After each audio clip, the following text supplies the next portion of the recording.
Good evening, Stacy. Thanks for letting me visit today. Don't mind if I text you already. Good evening, Aline. Thanks for coming today. It was our pleasure. I'm going to be marrying your brother, preferably next month, since, as you know, I'm pregnant with his baby. After that, the two of us are going to be sisters-in-law. Yep, I look forward to it. By the way, you're in your 3rd year of high school and are going to university next year, right, Stacy? Yes. Are you going to be moving out once you graduate high school? I have no plans of moving out as of yet. Why not? Because I'm going to be entering a university that I can go to from home. But it's no use talking about that now. I haven't even taken the entrance examination yet, so who knows what will happen.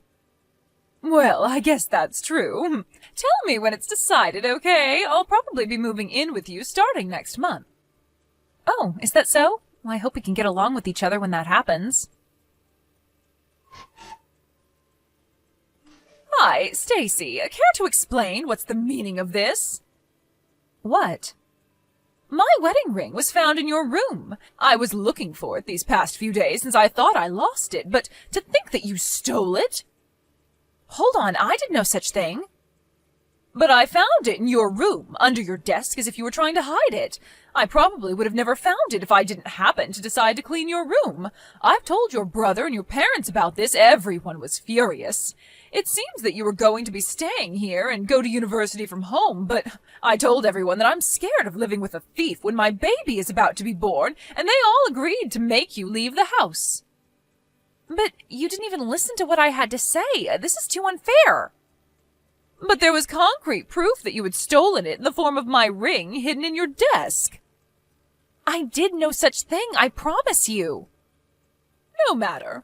Just hurry up and come home. Your high school graduation ceremony should be done by now, so hurry up and pack your stuff, because you're going to be leaving. I'm telling you, I didn't do it. Hi, Stacy. I'll be kind and ask, but are you unsure of what to do from now? No, I told my boyfriend what happened and he believed me when I told him I didn't do anything. I'm going to be living with him in his apartment for now. Oh, well, look at you. I didn't know that you had a boyfriend. Yes, we've been going out since the 2nd year of high school. I'm extremely grateful since I'm going to have to pay for my living expenses and university tuition on my own from now on. You brought this upon yourself. You went and fooled even your boyfriend. You're so young, but already so devious. I didn't do anything, but don't worry, I have no intention of returning home. Is that so? But let me ask you one question. Why did you hide your ring in my desk?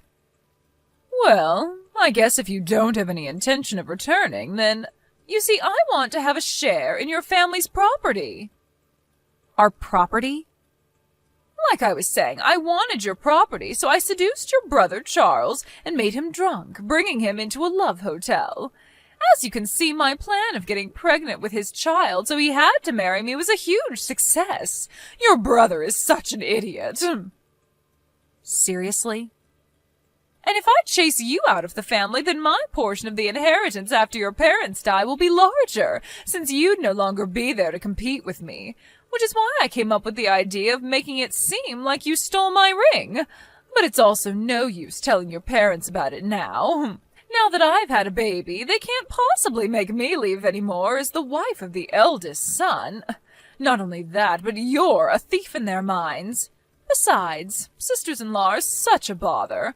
It makes me laugh no matter how many times I replay it in my mind. Your mother shouting, "Leave the house," and your dad also saying, "Don't come back, thief." Your brother's reaction was splendid as well.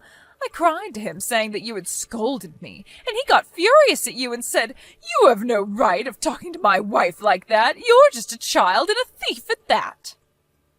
You're awful, Aline, but I don't need a family that listens to nothing their daughter says either. I'm cutting ties with this family. Oh, I'm glad then.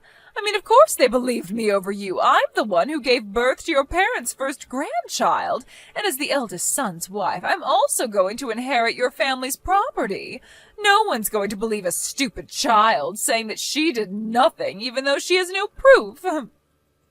I I wanted to tell you those exact same words myself. What? Once I enter university, I plan on entering the film club. I bought a camera using the money I saved up in high school doing part-time jobs. What? There was one day where I accidentally left the camera recording in my room. You were caught clean on camera hiding your ring in my desk. What? I have no intention of returning home, so I'm not even going to bother showing it to my family, but just remember that I have definitive proof of what you did in my hands. Hold on. I also have our conversation by text as proof as well. Thanks for being cocky and telling me everything. Stop it! Don't forget that I can expose what you did whenever I want. No way!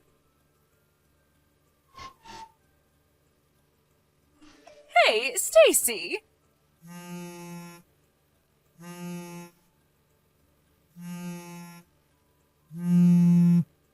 Stacy! Just what do you think you're doing? Oh, Aline, long time no see. Stop acting all calm. You know why I contacted you, right? Oh, I guess. You're talking about the movie that's currently in cinemas, The Empty Family and Me, right? Yes, but what happens in the later half of the movie is different, but the scene where the family kicks their daughter out of the house for a crime she didn't do, it caused a commotion in your family because it's what happened to you, no matter how you look at it. And doing some research, we found out that the novel that the movie was based on was written by your husband. Yes. So you went out of your way and told your husband about it? So you could have it published as a novel and even made into a movie? Don't you think that that's a little too evil?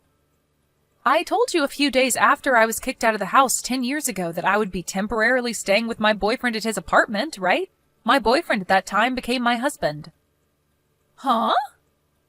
I'm going to tell you this so you don't have any misunderstandings. My husband hasn't said that that novel was nonfiction, but neither did he say it was fiction. The novel that my husband wrote was a huge success and was made into a movie. That's all the truth to it. Whether you interpret it as what actually happened 10 years ago is completely up to you. Your family finally noticed. I was divorced because of it. Is that so? What's with that reaction? Because of you! It seems that my brother contacted my husband soon after the movie was released. What? My brother and my husband knew each other from before I was kicked out of the house and had each other's contact information. It even seems that my brother found out we married from a mutual acquaintance. Apparently my brother, after calming down, took his time to think about the incident more logically, but since all my parents could think about was their grandchild, he couldn't talk to them about it since they would always side with you. He spent the next 10 years unsure as to what really happened. But over time, my parents also started thinking a bit more logically. That movie was the final push they needed to be sure of my innocence. My brother had a lot of questions for my husband, so they met, and my husband told my brother everything that I had told him about the incident. Huh? He also showed him the camera evidence and screenshots of the conversation we had on text a few days later after I was kicked out. I had given them to my husband because he said that he wanted to use it as inspiration for his novel. No way! My husband, the author of that novel, he didn't tell me anything about it since I had already given up being reunited with my family. But I guess he just wanted to prove that I was innocent of the crime I was accused of 10 years ago and wanted to tell the world about it in one form or another. At least that's what I think. Are you being serious? Do you know what I had to go through because of that? The baby you gave birth to as part of your plan in making my brother marry you wasn't actually my brother's child, right? It seems that my brother told my husband about that as well. As he grew older, it became more apparent that the child's face and body features didn't look like those of anyone in the family. My brother, after watching the movie and hearing what my husband had to say, decided to test every possibility. So he had him and his son do a DNA test. It came out saying that his son wasn't related to him by blood. Why'd he have to tell your husband about that? Perhaps it's his way of making up for his sins. I also heard about the fight over who would take custody of the child. My brother's trying to take custody, saying that even if they weren't related by blood, he was still his son who he had raised the past 10 years. The child himself is closer to my brother and parents than he is to you. This, combined with other factors like finance and home environment, allowed my brother to successfully take custody. That's what happened, right? It wasn't supposed to go this way. To think that the forced marriage I had succeeded in making happen would fail 10 years later. I could have made it fail at any point by giving my family the evidence, you know. I just couldn't be bothered to do it. I knew your parents cut ties with you, so I didn't do anything since it might harm your child, who was innocent. What? Fast forward 10 years, and it seems like there's no need to worry about that anymore. I'm so glad, but... Didn't you consider what might happen to me? What? If I'm kicked out of this house, then I'll have nowhere to go. Did you have that in consideration when you let your husband publish his novel? Did I have to have that in consideration? What? You're an adult, right? There's no need for me, a stranger, to have your well-being in consideration. You're not a child who can't live without the help of adults. What? Well then, I guess that's all I have to say. Hold on, Stacy. No matter what you say to me, there's nothing I can do for you. Not that I would, even if I could, though. Stacy, we were sisters-in-law, even if it was just a few months. Surely you must have some compassion left for me. There's no way I would have any compassion for someone like you. Goodbye. A few days later, I got a letter from my family apologizing for what they did, thanks to my husband's words saying that you should at least accept the apology as a way to put an end to this business. The stubborn feelings I had towards my family lightened just a bit, so I promised to exchange New Year's letters with them, even though I have no intention yet of coming home. My ex-sister-in-law Aline, on the other hand, it seems that thanks to the kindness of my brother, she was excused of having to pay child support in exchange for her division of property following the divorce. And the alimony she had to pay for cheating on my brother was basically nothing. But since she had no relatives to rely on and had been spending the past 10 years as a housewife in my parents' wealthy home, she was in huge trouble after my brother divorced her and she was kicked out of their home. She had to find a job as soon as possible, so apparently she just took on a random job that paid well, but it seemed the work environment she put herself in was quite harsh. Now she's forced to work every day on the verge of having a mental breakdown.